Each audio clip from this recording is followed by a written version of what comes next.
Hello friends, very good morning. আমি পাপিয়া। আজকে সকাল সকালে এই রান্না করছি বলতে ছেলের জন্য একটু আলু ভাজা করছি।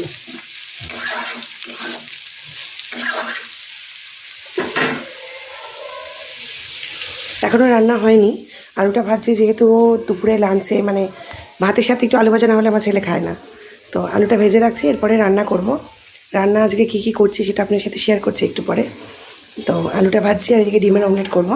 হাজব্যান্ড বেরোবে, ওকে টিফিন দেবো। পেঁয়াজ কেটে রেখেছি, ডিমটা দিয়ে রেখেছি। আলু ভাজাটা হয়ে গেলে হাজব্যান্ডকে টিফিন দেবো। একটু ভাবছি রুটি করে নেব, হাজব্যান্ডকে রুটি করে আলু ভাজা করে ডিম ভাজা করে টিফিন দিয়ে দেবো। আর শাশুড়ি মা আজকে একটু বেরোবে, তো উনি ভাত খেয়ে যাবে। আর ওনাকে একটু ভাবছি আজকে ওই রাইস করে দেবো, ওই কারি পাতা দিয়ে সর্ষে ফোড়ন দিয়ে। ওটা শাশুড়ি মা খেতে খুব ভালোবাসে, তো ওটাই দেবো। এই যে জাস্ট বিছনা টিছনা গোছালাম শাশুড়ি মার। তো একটু পরে আসছি, ফাইনালি কী রান্না করলাম সেটা শেয়ার করছি। আগেন ভেরি গুড মর্নিং সবাইকে। কেমন আছেন? আশা করি ভালো আছেন, আমরাও ভালো আছি। তো এই উইকে আমরা একটু ঘুরতে যাব, তো সেটাও আমার সাথে শেয়ার করব। সম্ভবত আমরা থার্সডে বা ফ্রাইডে যাব, এখনও ডেটটা ঠিক হয়নি।